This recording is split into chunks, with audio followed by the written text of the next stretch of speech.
საქართველოს ტერიტორიაზე 5000-ზე მეტი ძეგლია. ციხესიმაგრეები, ტაძრები, სასახლეებისა თუ სამეურნეო ნაგებობათა ნანგრევები. ყოველივე ეს ქართველი ერის ისტორიის ქვისმატიანია.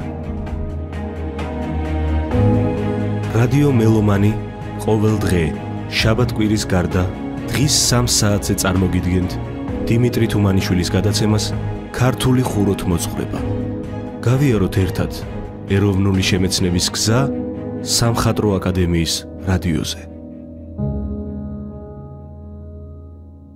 1046 წელს სავანის წმინდა გიორგის ეკლესიის აშენებით თავრდება მე-11 საუკუნის არქიტექტურის ჩვენთვის ცნობილი ისტორია.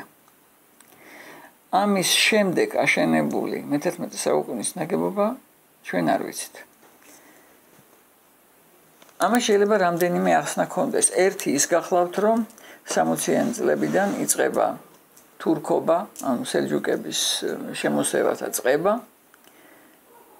და თითქოს ეს მართლაც ლოგიკურია, ხალხო საერთოდ თურქი და თარეშობს, რატომ მოიცლის ვინმე მშენებლობისთვის.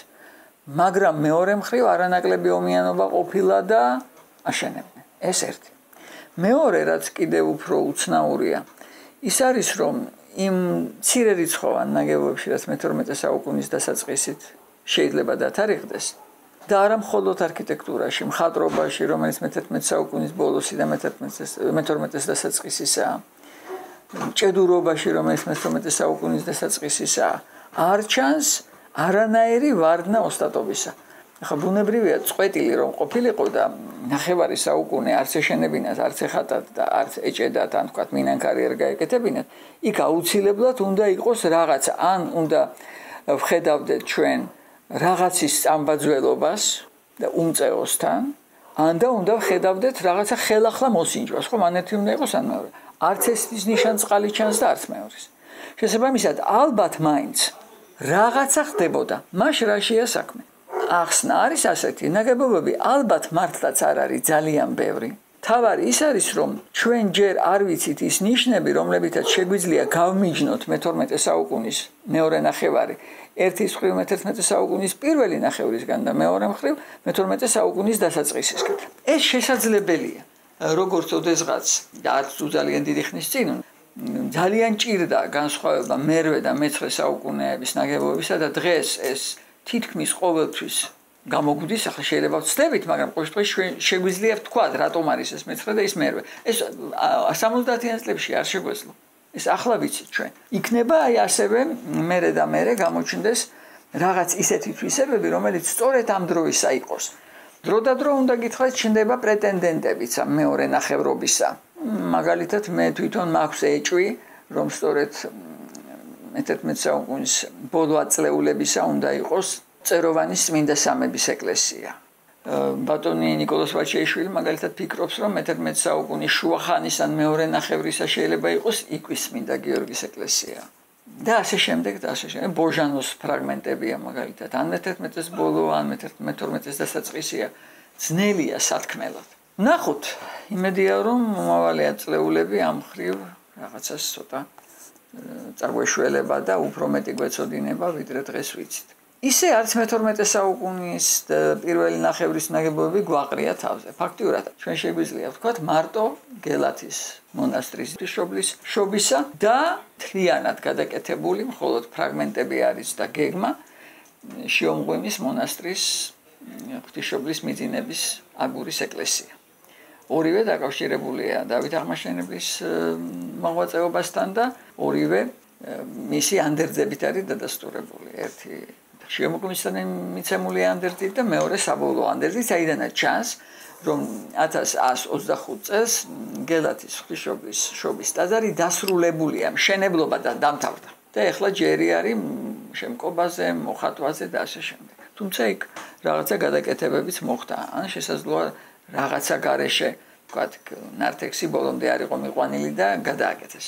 მე-11 საუკუნეს უკვე არამის აუცილებლად პირველ ნახევარს უკავშირდება ერთი ხუროთმოძღვრული საიდუმლოც ჩვენი ისტორიისა.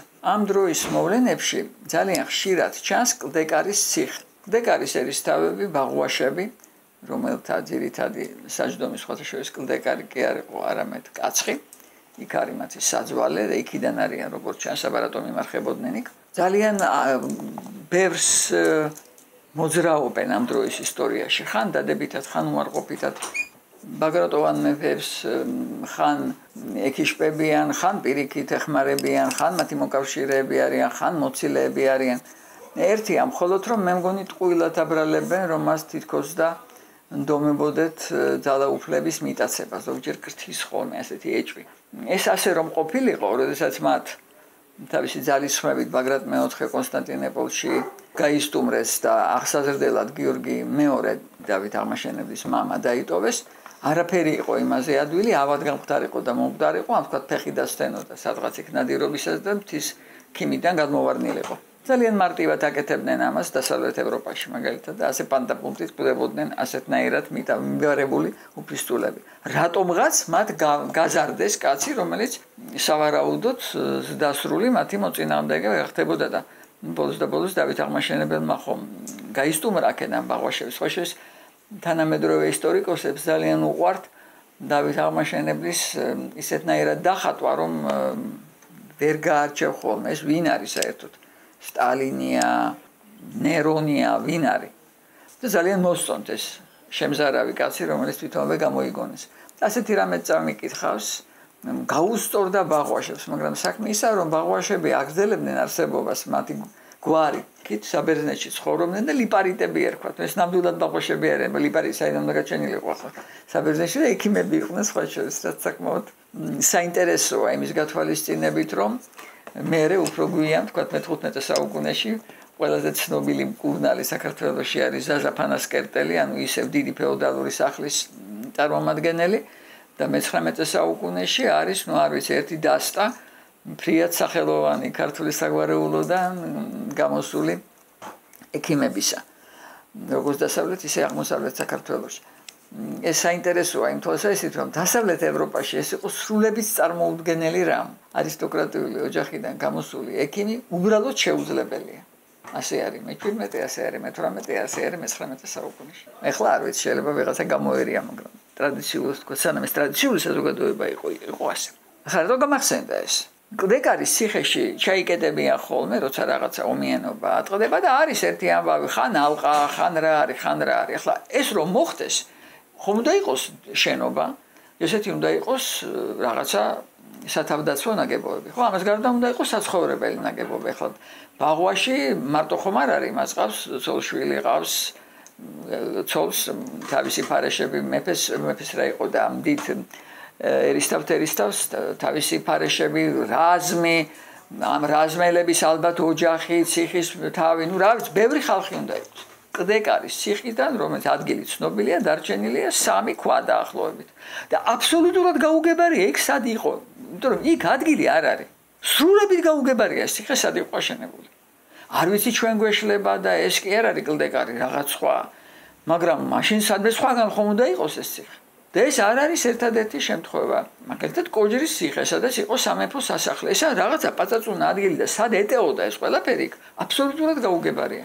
ან მეციხოვნეები სად იყვნენ, ან ეს დიდებულები სად იყვნენ, საერთოდ რა ხდებოდა იქ? აი ესეთი უცნაური გარემოება, რაზეც ალბათ ჩვენს ისტორიკოსებს, არქეოლოგებს და ალბათ ხელოვნების ისტორიკოსებს მოგვიწევს პასუხი გავცეთ, იმიტომ რომ ხომ და გავარკვიოთ, რა ხდება ჩვენს ქვეყანაში ესეთი უცნაური. ამავე დროს ხომ არის სხვა ციხეები, რომელიც მოზრდილია, სადაც გაიგებ რა სად არის და როგორ არის და აი ასეთი საკვანძო ძალიან მნიშვნელოვანი დიდი ცენტრები არის ან გამქრალი, ან ისეთ მდგომარეობაში, რომ ჩვენ ვერ ხვდებით ისინი როგორი შეიძლებოდა თავდაპირველად ყოფილიყო. ესეთ პატარა ასეთი საიდუმლოებები და გაუგებრობებია ჩვენი ისტორიისა. რა შეიძლებოდა მომხდარიყო მე-11 საუკუნეში? ალბათ სავარაუდოდ ამ დროინდელი ასტატები რაღაცა თვალსაზრისით გააგრძელებდნენ იმას, რასაც აკეთებდნენ ჩვენთვის ცნობილი მე-11 საუკუნის პირველი ნახევრის ხუროთმოძღვარნი. იმ ნიმუშებიდან, მცირე რიცხოვანი მაგალითებიდან, რაც ჩვენ ვიცით მე-12 საუკუნის დასაწყისში, ჩანს რომ პრინციპული სხვაობა, ვთქვათ, მე-12 საუკუნის დასაწყისის და მე-11 საუკუნის შუახანის ჩუქურთმას შორის არ არის. თუმცა ზოგიერთი სახე აღარაა. აი მაგალითად მე-10 საუკუნის ბოლოს და მე-11 საუკუნის პირველ ნახევარს ძალიან უყვარს ეგრეთ წოდებული კუწუბები. ასეთ კბილანებია შეერთებული თაღოვანი რკალებით. ამას რთული ისტორია აქვს, ეს ფოთლოვანი სახიდან წარმოდგება და მე ესეთ გეომეტრიული სახე მიიღო. აღარ არის მე-12 საუკუნეში. მე-11-ში არის. ეს გადავარდა, რაღაცა გადარჩევა ხდება. მაგრამ აი ფოთლოვანი გეომეტრიული სახეები თითქოს ძირითადად ისა. დამუშავების ხასიათიც დიდად შეცვლილი არ არის. რასაც ვერ ვიტყვით უკვე მე-12 საუკუნის შუახანა მეორე ნახევარზე, სადაც მე ვფიქრობ ის საკმარისად სხვა. სამწუხაროდ ეს ორი ნაგებობა, რომელზედაც ჩვენ შეგვიძლია ასე თუ ისე ვისაუბროთ, ერთი ძალიან ცუდად არის ჩვენამდე მოღწეული და მარტო გეგმით ვიცით და მეორე საკმაოდ თავისებურია და ალბათ ვერ გამოდგება იმის დასახასიათებლად თუ საშუალოდ რა იყო მაშინ ასე ვთქვათ მოდაში. საქმე ის გახლავთ რომ როგორც ჩანს დავით აღმაშენებელი იმ დამკვეთთაგანია რომელნიც საკმაოდ ერევიან მშენებლობაში. ერევიან არა ისე როგორც ეს ვთქვათ მე-19 საუკუნეში ხდებოდა როდესაც აი ვთქვათ ვისაც წავუკითხავს გოლსუორსის რომანი მაგალითად მოდის დამკვეთი და ამობს მე ამ ფერი ფარდა არ მინდა ასე არ ამგონია ჩარეულიყვნენ მაგრამ რომ ის რაღაცა პირობებს სვამს უფრო ზუსტად პროგრამას სამშენებლოს ისეთნაირად აყალიბებს რომ ეს არის არა მხოლოდ ფუნქციური მოთხოვნა არამედ ცოტა მეტი რაღაც ისეთი რაც მხატვრულ სახესაც გულისხმობს როგორც ჩანს ასეა ამას გარდა ჩვენ გვაქვს გადმოცემა, რომელშიც მე მართალი გითხრათ, დიდად ეჭვი არ მეპარება, რომ ის ლამისა ფიზიკურად მონაწილეობდა გელათის მშენებლობაში. ახლა რატომ არ მიკვირს? საერთოდ ცნობილია, რომ დასავლეთში, სადაც მეტი წყაროა ვიდრე ჩვენთან გაცილებით და ვიდრე ბიზანტიაში, სხვათა შორის. იქ შეიძლებოდა ვინმე წარჩინებულს საღვთო ღვაწლად ჩაეთვალა აი ასე ვთქვათ, ქვების ზიდვა ან რაღაცა ესეთი სხეულებრივი თავისი წილი მშენებლობაში. რატომ არ უნდა გაეკეთებინა ეს დავით აღმაშენებელს? მით უმეტეს ეს არის ძალიან სხვანაირი პიროვნება, ახლა ვერ დავდებ თავს და ვერ ვიტყვი რომ ის არის ერთადერთი და სხვა ასეთი საერთოდ არ ყოფილა, მაგრამ რომ ეს რაღაცა ძალიან იშვიათია და ასე არ ეყარა ამდაგვარი მეფეები და მარტო ჩვენს ისტორიაში არ არის ის სხვანაირი. რა ვიცი, ახლა მე რაც წამიკითხავს ბიოგრაფიები, მსგავსი ვერ ვნახე სიმართლე ვთქვა. როგორ გამოვრიცხო რომ ვიღაცა არის და მე არ ვიცი. როგორც რომელიღაცა ფრანგმა ისტორიკოსმა დავით აღმაშენებლის ამბავი არის ის, ხო? ნუ დავუშვათ იქ ვიღაცა ნორვეგიაში, არ ვიცი როგორი იყო და შეიძლება ამდაგვარი იყო, რა ვიცი. მაგრამ იშვიათი რომ არის ცხადია. საქმე ის გახლავთ რომ დავით აღმაშენებელი ცოტა უფრო რთულია ვიდრე დღევანდელ ჩვენს ისტორიკოსებს უნდათ. ეს გადის რამდენიმე მიმართულებით, მაგრამ უმთავრესი ალბათ ეს არის დავით აღმაშენებლის დამოკიდებულება ეკლესიასთან და სარწმუნოებასთან. ამ ხრივ უნდა ვთქვა მე-19 საუკუნის და მე-20 საუკუნის დამდეგის ჩვენი წერალ მოღვაწენი მეცნიერებიც გაცილებით უფრო ღრმად იხედებოდნენ. გახსოვთ ალბათ ილია ჭავჭავაძეს აქვს არაჩვეულებრივად ნათქვამი რომ მანო როგორც წესია ორი სახელი დააგდო ერთი ამ ქვეყნად დასატოვებელი და მეორე თან წასაღებიო. ანუ საერო ღვაწლიც ბევრი აქვს. და ამავე დროს საღვთოდაც იღვაწა, იმისთვისაც იზრუნა, სულისთვის იზრუნა, ზნეობრივისთვის იზრუნა. ასეთივე ეს საკმარისად ხაზგასმული არის ზნეობრივი სწორედ მისი სახე ივანე ჯავახიშვილის ქართველი ერის ისტორიაშიც და მერე აკი ვამბობ იწყება მისი გადაქცევა რაღაცა ახალდროინდელ პოლიტიკოსად და ბისმარკი როგორიც იყო თქვა რაღაც ნაპოლეონი რაღაცა ამ ტიპის კაცად რომელიც ყველაფერს ანგარიშობს, რომელსაც არ აქვს წამსი, რომელიც წერს და ლაპარაკობს ვიღაცის დასანახად და არა იმიტომ, რომ ასე ფიქრობს. მაგრამ რა ვიცი, ახლა ისე ცალკბად და ყასიდად მე მგონი გალობანი სინანულისანი არ იწერება ამ ტიპის ნაწარმოებები. მე მგონი ძალიან კარგი პოეზია და ისეთი ხმა ისმის, რომელსაც მე მგონი ვერ მიამსგავსებ, ვერ გააკეთებ ასე. მე ძალიან მაკვირვებს რომ არ არის აქამდე ჯეროვნად გაანალიზებული მისი ანდერძებიც და მეორე ანდერძი ბოლო საერთოდ მიჩნეულია ნაყალბება. ესეთი აბსოლუტურად გაუგებარია ვის და რისთვის უნდა გაეყალბებინა ანდერძიდან თვითონვე ამბობენ რომ ეს მოხდა ძალიან მალე მისი გარდაცვალების შემდეგ. აი კიდევ რომ მეთქვათ რომ ვიღაცამ თქვათ მისი რედაქტირება მოახდინა. თქვათ სულთმომძავი კაცი სარეცელზე წერს და კარნახობს. ხო, შეიძლება მან რაღაცა არეულად ილაპარაკა და 2 წლის შემდეგ ვიღაცამ გამართა. თქვათ, მაგრამ ნაყალბები ხო სხვა რამეს ნიშნავს. რა წერია იმ ანდერძში ისეთი, რაც ვინმეს გამოადგებოდა სხვას, რაღაცა პოლიტიკური მიზნისთვის. რა წერია? არაფერი. უბარებს თავის ვაჟებს, როგორ უნდა მოიქცნენ და დემეტრეს ეუბნება, შენ ძმას მიმიხედეო. ეს არის და ეს. ვის ინტერესებში იყო ამ ანდერძის ასე დაწერა მითხარით ერთი. დემეტროს თუ დაუშვათ მოუნდებოდა დაეხარჯა, არ დაუბარა მამისმა, თავისით მოინდომა ხახულის ხატის მოჭედება და ვინმე დააყვედრებდა, რატომ მოჭედეო? ეტყოდა ვინმე რატომ ახარჯა შენი ხაზინა ხატისთვისო. წარმოგიგენია თქვენ ესეთი რამე?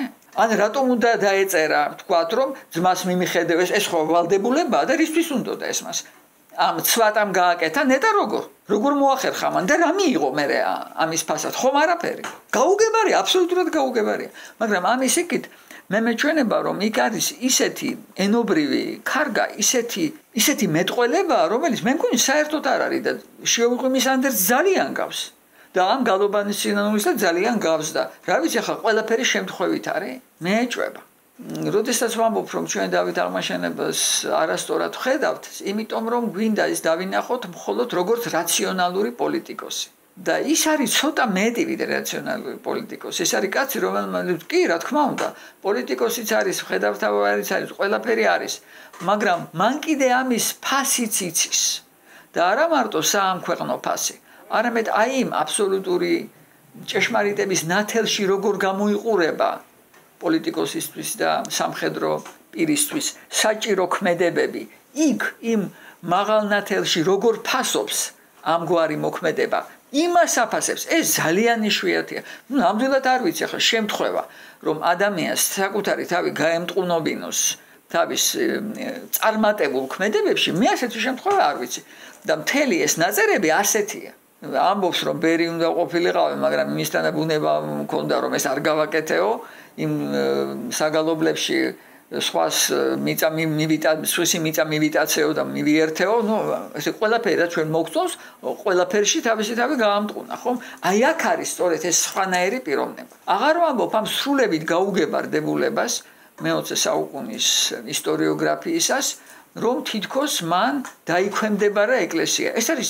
იმდენად გაუგებარი, თანაც რომ საერთოდ მესმის რით საბუთდება. ჩვეულებრივ ამბობენ რომ ეს წერია რუის ურბნისის კრების ძეგლის წერაში და თავის დროზე მე მახსოვს როცა გამოიცა ეს აკადემიური კარგი გამოცემა არის, კარგად კომენტირებული და წინა სიტყვაში წერია რომ აქ წერია რომ დაიქვემდება რომ მე მგონი სამჯერ წავიკითხე თავიდან ბოლომდე მერე ბოლოდან თავამდე მერე დიაგონალურად მერე მეორე დიაგონალურად რომ რამე მაინც მეპოვნა რაც ამაზე მიუთითებს საერთოდ არაფერი ამის მსგავსი არ არის იქ არის წმინდა დისციპლინარული საკითხები რომელიც გასაგებია რატომ იყო გასაგებია რისთვის იყო და არანაირი კვალი იმისა რომ სახელმწიფო შეეძლოს ეკლესიაში ჩარევა იმ ძეგლის წერაში არ ვიცი თუ ვინმე ნახა ასეთი მუხლი იქნება განმარტოს სათხედავს და სულთად კომიკურია როცა ამ დაქვემდებარებად ხედავენ იმას რომ ვაზირ თუ პირველესი უნდა ყოფილიყო ჭყონდიდელი მთავარეპისკოპოსი ბატონებო ვის გაუგონია დაქვემდებარებლად ვიღაცის დაწინაურება ვის გაუგონია თუ თქვენ გინდათ ვიღაცა დაიქვემდებაროთ იმას მისცეთ კიდევ დამატებითი პატივი ეს როგორ ჭყონდიდელი ხომ პატრიარქი არ არის თანაც ის არის დღევანდელი თვალსაჩინო ერთგვარი საკასაციო სასამართლო ხო მას ხო სხვა მაინდამაინც ბევრი საქმე არ აქვს ეს არის მისი ძირი ასე ჩანს ყოველ შემთხვევაში რისთვისაც იქ არის ჭყონდიდელი ანუ მეფეს უნდა რომ ამ თავარი მოვალეობის აღმსრულებელი იყოს არა მხოლოდ პოლიტიკური, არამედ ზნეობრივი ავტორიტეტის მქონე პირი, ხო? ეხლა გამაგებინეთ, ეს ნიშნავს, რომ მას მისი დაქვემდებარება უნდა როგორ? მას ხომ მან მისცა ორმაგი ძალაუფლება. აქვს არა მარტო საერო, კიდევ საეკლესიო ძალაუფლება, სუპირიკით ამეთ უმკითხავთ ყველაფერი. გამოდის რომ პირიქით სახელმწიფოს მართვაში გააძლიერა მან ეკლესიის წილი და ისე ხომ ახსოვს ყველას როგორ უნდოდა თამარ მეფეს გადაეყენებინა კათოლიკოსი და არანაირი ამის საშუალება არ არსებობდა არანაირი არაფერი შეეძლო მეფეს სრულებით უმწეო იყო იტყოდა კათოლიკოსი რაღაცა და გათავდა ის ვერ ერეოდა ეს არის ეკლესიის დაქვემდებარება რაიმე კანონის რომ არსებულიყო ხომ ნუ ხა თვითონ თამარი შეიძლება ამას არ გამოიყენებდა მაგრამ მისი ვეზირები ხომ ურჩევდნენ აი ამით და ამით მოვერიოთო რატომ ვერ ურჩიეს არ არსებობს ასეთი გზა არ არსებობს მე მგონი ეს ყველაფერი არის სრული გაუგებრობა დავით აღმაშენებელი სწორედ არის იმ საკვირველ ადამიანთაგანი რომელნიც ტრაგიკულად გაორებულნი არიან თავის სურვილში ერთდროულად იყვნენ ამა ქვეყნის და იმ ქვეყნის თანაბრად მსახურნი. და ძალიან კარგად ჩანს რომ მაცხოვარი როგორც ყოველთვის ამბობდა ჭეშმარიტება და მსახურებდა ღმერთს და მამონას ძალიან ძნელია, მაგრამ მთელი საქმეც ის არის რომ მე ასე მეჩვენება ყოველ შემთხვევაში დავით აღმაშენებლის პიროვნულმა მოვალეობის გრძნობამ არ გააკეთებინა მას არჩევანი დავთმო დროითი და მოიპოვო საუკუნო. ვერ აკეთებს ამას, იმიტომ რომ თუ დროიც დათმობს, მაშინ იმ ქვეყანას ღუპავს, რომელიც აგრეთვე ხომ მას ჩააბარეს ხომ. იქ არის კიდე ერთი გასაოცარი ამბავი, ხშირად ამბობენ რომ დაამხო მან თავისი მამა. და აი ამ ხო ვიცი არა, მთელი სიცოცხლე ვიცი რომ მან დაამხო თავისი მამა. ისე რუის ურმისის ძეგლის წერას, კრების ძეგლის წერას კითხულობ და რას ვხედავ? პირველი ხელს აწერს მეფე გიორგი, ანუ მისი ვითომდა დამხობილი მამა. გაუგია ვინმეს დედამიწაზე, რომ ადამიანი, რომელსაც წაართვეს ხელისუფლება, მეფედ იწოდებოდეს და ის ვისაც ხელისუფლება ხელში უჭირავს, ის რიგითი მეფე იყოს. მსმენილა ასეთი რამე? მეტყობა გიორგი მეორესაც ჰქონდა ძალიან მაღალი შეგნება მეფობის. და ის მიხვდა რომ თვითონ ვერ ერევა ამ ვითარებას და დაინახა პატარა ბიჭი, ის ხომ მაშინ 16 წლისაა, ესეც ყველას ავიწყდება. მან დაინახა ისეთი ძალა, რომ არჩია ეს მას ქონოდა და თვითონ განზე გადგა. და შვილმაც ეს ისეთნაირად დააფასა, რომ მის წინ არ ხდის. და თუ მართლაც ის ხატია და როგორც ჩანს დავით აღმაშენებელი ხატია ბოჭორმის ეკლესიაში, როგორც ხალბატონი ასმათოქროპირიძე ფიქრობს, მას აცვია საუფლისწულო კაბა. ის ტანის ამოსიც კი არ ჩაიცვა სამეფო. მე მგონი სინას ხატეც საუფლისწულო კაბა აქვს, არაა ეს ბიზანტიური შესამოსელი, რომელიც უკვე არის გელაჩი. დახატული და როგორც ეტყობა დღეს ასე ჩანს, რომ მართლაც რაღაცის მიხედვით დახატეს მათ ეს პორტრეტი ზემოდან. ყოველთვის გვირგვინის ფორმა და ბევრი რამ ამაზე მეტყველებს. ეს ყველაფერი არც თუ ჩვეულებრივი მოვლენებია. დავით აღმაშენებელი არის კაცი, რომლისთვისაც ზნეობრივი სულიერი განზომილება ძალიან ბევრს ნიშნავს. გაცილებით მეც, ვიდრე ეს ჩვეულებრივ საერო პირებს, მათ შორის ძალიან ღვთისმოსავ საერო პირებსაც, ჰქონდათ ხოლმე გაცნობიერებული. და ეს მისი ციგნებიანი ხურჯინები, რომელიც თან დაჰქონდა და ეს ძალიან სასაცილო, ნუ რა ვიცი ახლა, მაგრამ მაინც უფრო სასაცილო ვიდრე რამ სხვა. ჩასაფრებულები რომ იყვნენ ჯერ კიდევ აუღებელ და სარკინოზების ხელში მყოფ თბილისთან და ისე გაერთო კითხვით რომ დაავიწყდა საერთოდ რომ ომშია და კინაღამ დაიღუპა მთელი მისი ლაშქარი. ახლა ასეთი კაცი რომ არ არის, ასე ყოველდღე რომ ვერ გადაეყრები ქუჩაში სიარულისას, მე მგონი საკმარისად ნათელია და ისტორიაში ძალიან იშვიათია. ახლა ბუნებრივია რომ როცა ასეთი კაცი აშენებს მონასტერს ან ტაძარს, ის აქ მეც ჩადებს ვიდრე სხვა. კიდაც კიდევ ამბობ, ძალიან ღვთისმოსავი, ძალიან გულანთებული, მაგრამ სხვანაირი ადამიანი. მე ისეც მეჩვენება რომ შეიძლება ვცდები, მაგრამ გონია რომ მის ცხოვრებაში ძალიან დიდი წილი უნდა ჰქონოდა იმ საოჯახო აუცილებლად არსებულ ტრადიციას წმინდა გიორგი მთაწმინდელის ხსოვნისას. წმინდა გიორგი მთაწმინდელის მიერ გიორგი მეორის მაშინ ყრმის დალოცვა ისე საგანგებოდ არის ხაზგასმული, რომ ეს უნიშნელო არ შეიძლება ყოფილიყო. ახლა ის ხომ იქიდან ჩამოიყვანა ბაგრატ მეოთხემ, გაუთავებელი ხვეწნა მუდარი, ბოლოს ჩამოიყვანა და ერთ წელიწადნახევარი არ უშვებდა უკან. ეს მისთვის ძალიან დიდი ამბავია. ახლა როგორ წარმოგიდგენიათ ვინმეს 10 წელი რომ არის გასული და დავით აღმაშენებელი პატარა ბიჭი რომ არის, მას არ უყვებოდნენ ამ ამბავს, რომ მამამისი აი მან დალოცა? ყოველ შემთხვევაში რაღაც მის ამ ზნეობრივ მომთხოვნელობაში, გამძაფრებულ განცდაში სიმონიის უწესობის რაც ერთ-ერთი თემა წმინდა გიორგის საქართველოში მოღვაწეობისა, ის იყო მაგ ჩამოვიდა როგორც ზნეობრივი მოძღვარი, ხო? და მოძღვრავს თავისზე იერარქიულად ბევრად აღმატებულ პირებს, სწორედ ისე როგორც დიდასკეტებს ჩვეოდათ, რომლებიც რამდენადმე იერარქიის გვერდით არიან, ხო? ლათინ კიბეებში კი არიან იმ კიბეში, მაგრამ თან ოდნავ გვერდითაც. და ეს ყველაფერი აისახება რუის ურმისის ძეგლის წერაშიც და ტყუილად არ ამბობს ივანე ჯავახიშვილი, რომელიც მე ასე ვიტყოდი სფერულად ხედავდა ისტორიას და არა რომელიღაცა ერთი ძაფის გაყოლებაზე და აქეთ იქით ვერაფერს საერთოდ ამჩნევდა. რომ ის აგრძელებს გიორგი მთაწმინდელის დაწყებულს, რაც მან ვერ მოასწრო, ნუ აირია ქვეყანა და ვეღარ მიიყვანა ბოლომდე. ფაქტიურად ეს სულისკვეთება რუის ურმისის კრებისა არის წმინდა გიორგი მთაწმინდელის სულისკვეთება. თუ ეს ასეა, მაშინ გასაგები ხდება ისიც თუ როგორი არის მისი აღმშენებლობა. ახლა მინდა ვთქვა, რომ ბატონი დავით ხოშტარია ფიქრობს, რომ ამ მისავე აღმშენებლობასთან დაკავშირებული უნდა იყოს თბილისის სიონის ტაძარის, მაგრამ იმ ტაძრიდან ფაქტიურად არაფერი დარჩა, მარტო გეგმა. მე ისიც არ ვიცი, ახლა ქვემოთ ფენები რომ ჩანს, ეს მე-12 საუკუნის ფენებია, თუ კიდევ რაღაცა მშენებლობისაა, რომელიც ჩვენ არ ვიცით როდის ჩატარდა. გეგმა მართლაც ისეთია, როგორიც თითქოს მარტო მე-12 საუკუნეში არსებულა და მანამდე არ იყო, თითქოს. და უკავშირდება სწორედ გელათისა და შიომღვიმის ღვთისმშობლის მიძინების ტაძრის ჯგუფს. მაგრამ აკეთებ მის არქიტექტურაზე სულ ვერ მივსჯელებთ. რა ვიცით შიომღვიმის ეკლესიაზე? ვიცით მისი გეგმა და კიდევ ვიცით რომ აგურისა იყო. რას დარჩენილი აგურისა? ეს უკვე ცოტა უცნაურია. დავით აღმაშენებლის სტოლა მეფე რა მაინც აგურით აშენებს? რატომ აგურით? რა არ შეიძლება ქვას ვერ იშოვი და ოსტატებს ვერ მოიყვანდა? უკვე უცნაურია. გელათში აშენებს ქვით, მაგრამ ყველა ვიცით რომ იქ არის სულ ორი ჩუქურთმა. ორი ჩუქურთმოვანი ფრაგმენტია, ერთი არის გირჩი საკურთხევლის სარკმლის ქვეშ და მეორე არის ესეთი არც ვიცი რა დავარქვა, რა ყვავილისებრი ესეთი ორნამენტი, რომელიც ამშვენებს სადიაკვნეს სარკმელს. ეს არის სულ. დანარჩენი ეს უზარმაზარი სარკმლები თავის საპირეებით, გუმბათი, ყველაფერი არის უჩუქურთმო. ეს იმდენად უცნაურად ჩანდა, რომ არაერთ ქართველ ხელოვნების ისტორიკოსს მიაჩნდა, რომ ის უბრალოდ ვერ დაამთავრეს.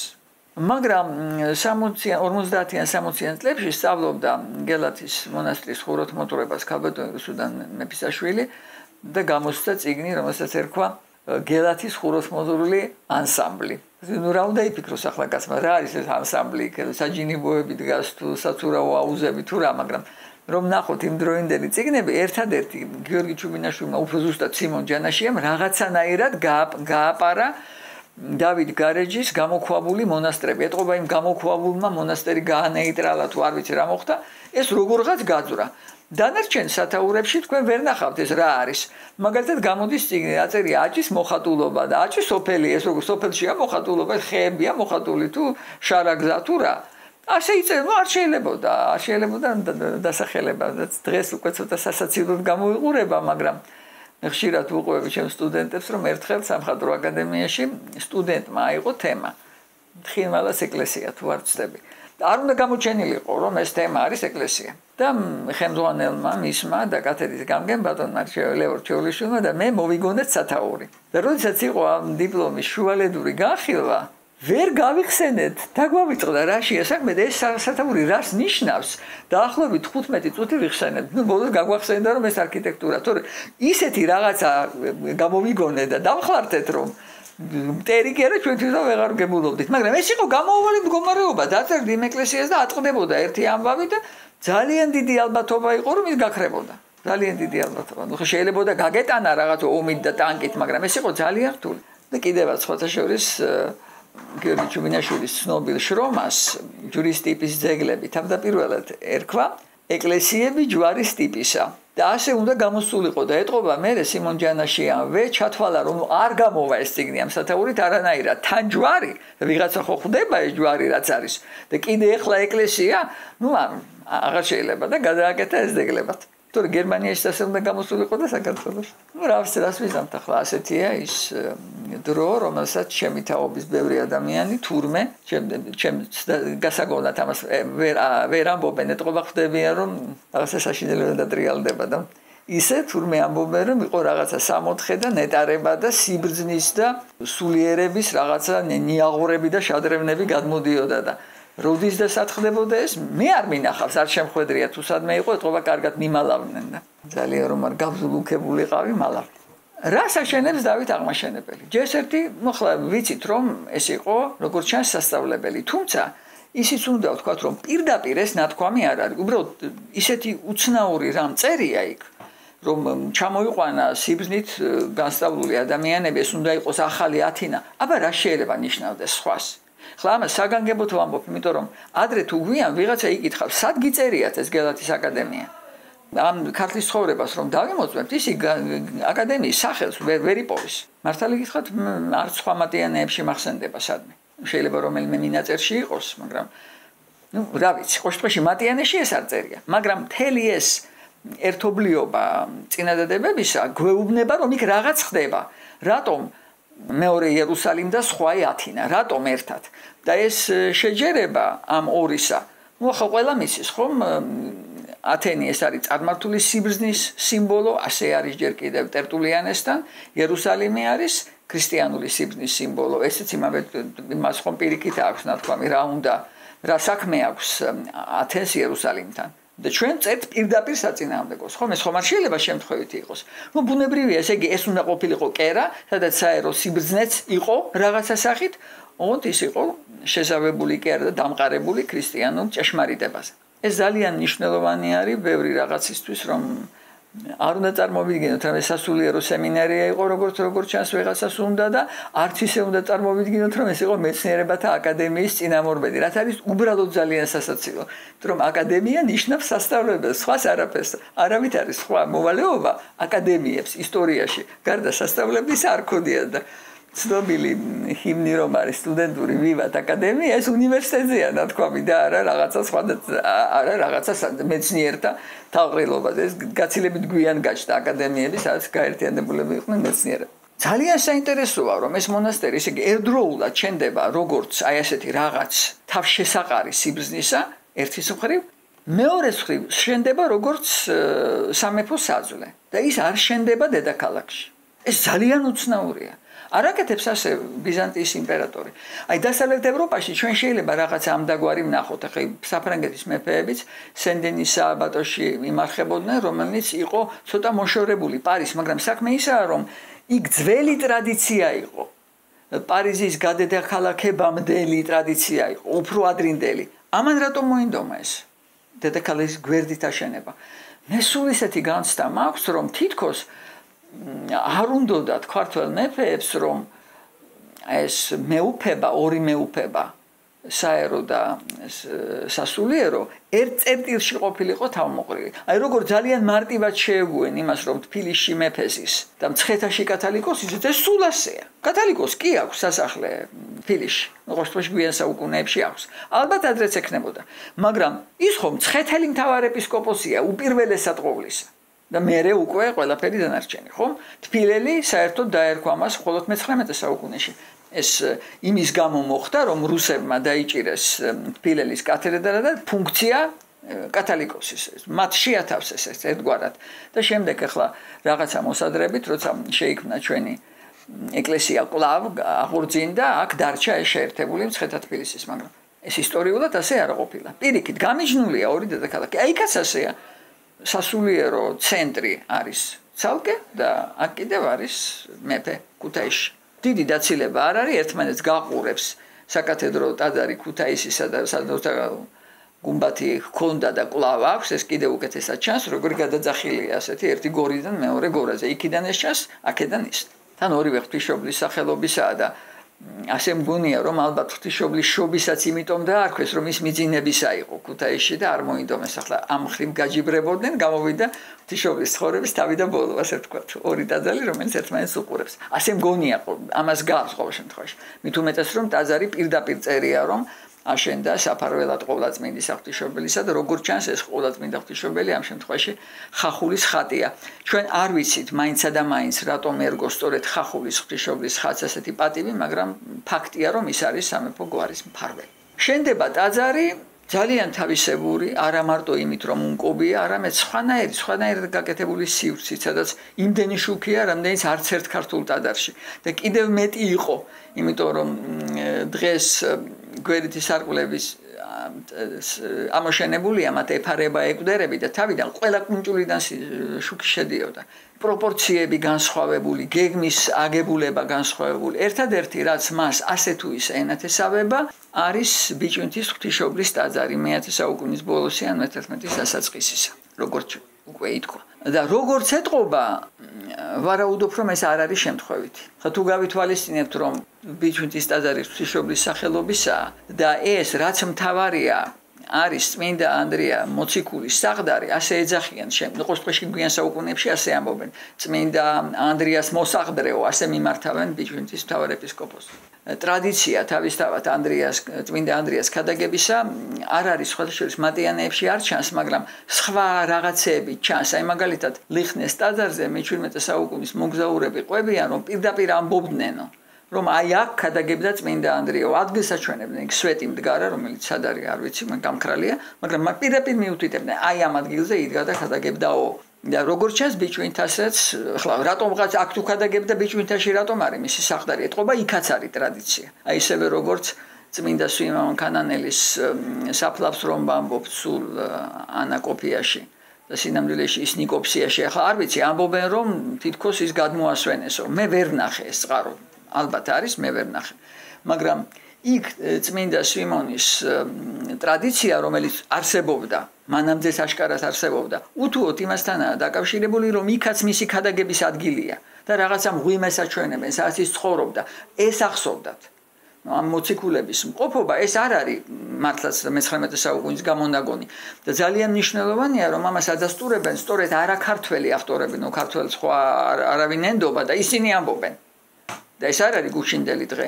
ყოველ შემთხვევაში ამ ტრადიციას მე-17 საუკუნეში ვინ შექმნიდა? როცა ეკლესიაა დასუსტებული, ხო? სრულიად გაუგებარია.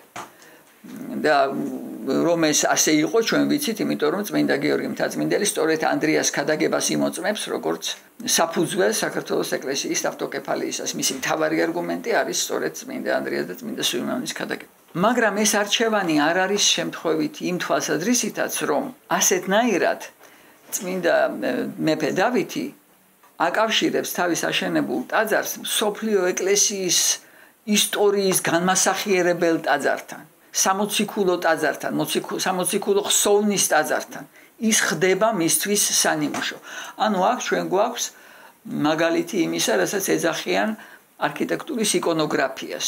როდესაც არქიტექტურული ნაგებობა რაღაცა სხვა ნაგებობას წააგავს, იმიტომ რომ მისი საზრისია მნიშვნელოვანი, ამ შემთხვევაში მისი ისტორია მნიშვნელოვანი. როგორც ძალიან ბევრი იყო ნაგებობა, რომელიც იმეორებდა უფლის საფლავს. დასავლეთში არის მრავლად ეს შენობები. 11, 12, 13 საუკუნისა, უფრო გვიანდელი 19 საუკუნეშიც კი აუშენებიათ. რუსეთში ააშენეს მე-17 საუკუნეში მთელი მონასტერი, ახალი იერუსალიმი, ერქვა ნიკონ პატრიარქმა ააშენა, რომელსაც მეორდებოდა იერუსალიმური სიწმინდები და მათ შორის უფლის საფლავის როტონდაც, ესეთივე რაღაცა კარვისებური სახურავი ადგას იმ მე-17 საუკუნის ტაძარს. ამ შემთხვევაში ჩვენ გვაქვს საკუთარი სამოციქულო ტრადიციის, აი ასე გადმოტანა კი არა, უბრალოდ მისი, ასე ვთქვათ, არეკლა ახალ ნაშენში. გელათის ტაძარი არანაირად არ არის ბიჭვინთის ტაძრის გამეორება. იქ არის აღებული გარკვეული მანიშნები, რომელიც უნდა ქმნიდეს მათ შორის კავშირს, თორემ უკვე მასალა არის სულ სხვა. იქ ჩვენ თქვით უკვე, რომ იქ იყო ზოლოვანი ბიზანტიური წყობა, აქ არის თლილი ქვა. გელათის ტაძარი არის არაჩვეულებრივად პლასტიკური. აი ეს უჩუქურთმო პროფილები სწორედ ისინი არის, რამაც ათქმევინა ქალბატონ რუსუდან მეფისაშვილს, რომ ჩანაფიქრი ასეთი, რომ ჩუქურთმა იმაზე უბრალოდ ვერ კეთდება. ნუ თუ გაკეთდება, იმდად გაჭირვებული და დაწვრილმანებული იქნება, რომ არ ღირდა ჩიტი ბრძნათ და სრულებით შეგნებულად აკეთებენ ამას და იქ სხვანაირი შეფარდება საპირის და ღიობის. ღიობები აქ ოდნავ უფრო დიდია, ვიდრე მთელ ამ ეპოქის არქიტექტურაში. რომ მას არ ექნება ჩუქურთმიანი ჩარჩო და მათ სჭირდებათ სხვა განი.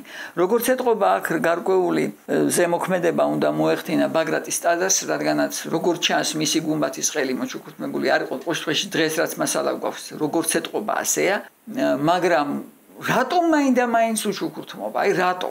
მე ვფიქრობ, რომ დავით აღმაშენებელი, როგორც წმინდა გიორგი მთაწმინდელი ფიქრობს, უპირატესობას აძლევს ცოცხალ ეკლესიას, ანუ მორწმუნეთა ერთობას და არ უნდა გააკეთოს ისეთი, რაც შეიძლება ზედმეტობაში ჩაეთვალოს.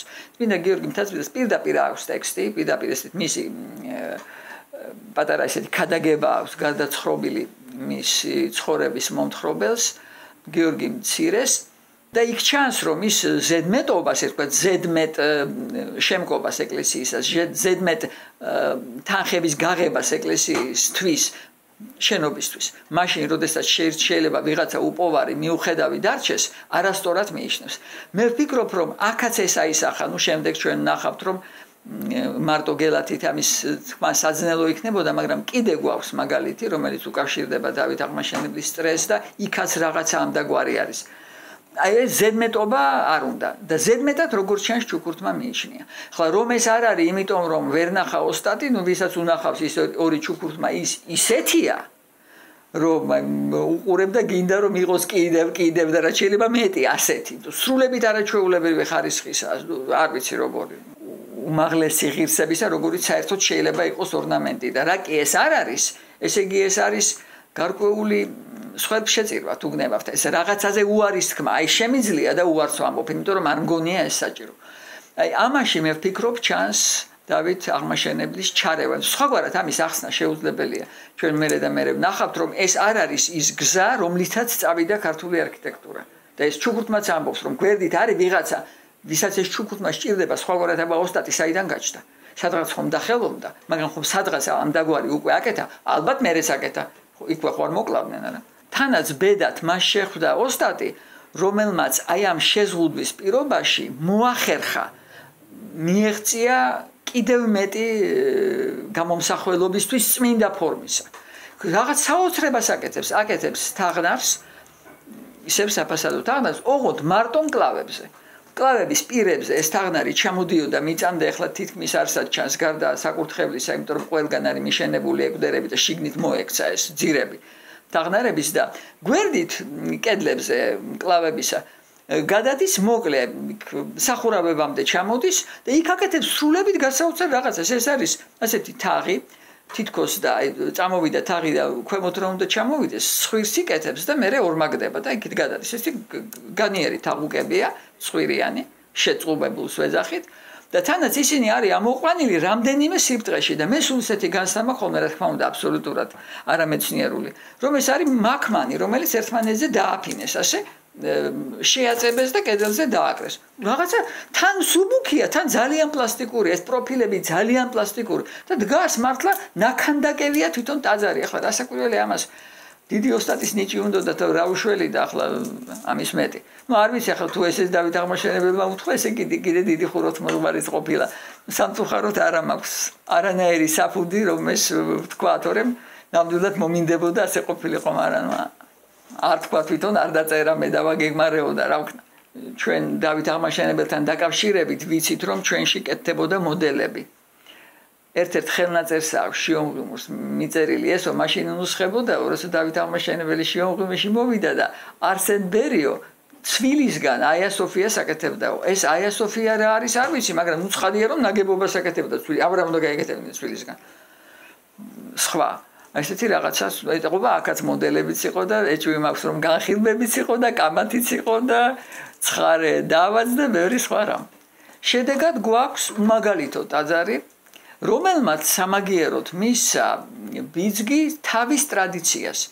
შემდეგ დაახლოებით 150 წლის განმავლობაში აი ამ დიდი ტაძრის მოდელი შენდება თვითონ გელათი და მერე უკვე მომდევნო საუკუნეებში ხანსად გაჩნდება გელათიდან მოსესხებული თაღების ნახატი, თაღნარი, კაპიტელები და ეს ხდება მე-19 საუკუნის ბოლომდე. ასე რომ ეს არის რომ წარმოიდგინოს კაცმა ბგერა ერთხელ რომ დასჭექარ და მისი ნახმევი გრძელდება არ ვიცი 8 საუკუნე. ესეთი რამე გაკეთდა გელათის არქიტექტურისას. ესეც არ არის პატარა საქმე, როცა ამდენი შეუძლია ნაგებობას, ეს ბევრ რას მენიშნავს. ეს ამიტომ საქართველოს ტერიტორიაზე 5000-ზე მეტი ძეგლია. ციხესიმაგრეები, ტაძრები, სასახლეებისა თუ სამეურნეო ნაგებობათა ნანგრევები. ყოველივე ეს ქართველი ერის ისტორიის ქვისმატიანია. რადიო მელომანი ყოველ დღე შაბათ-კვირის გარდა დღის 3 საათზე წარმოგიდგენთ დიმიტრი თუმანიშვილის გადაცემას ქართული ხუროთმოძღვრება. გავიაროთ ერთად ეროვნული შემეცნების გზა სამხატვრო აკადემიის რადიოზე. დღევანდელი ჩვენი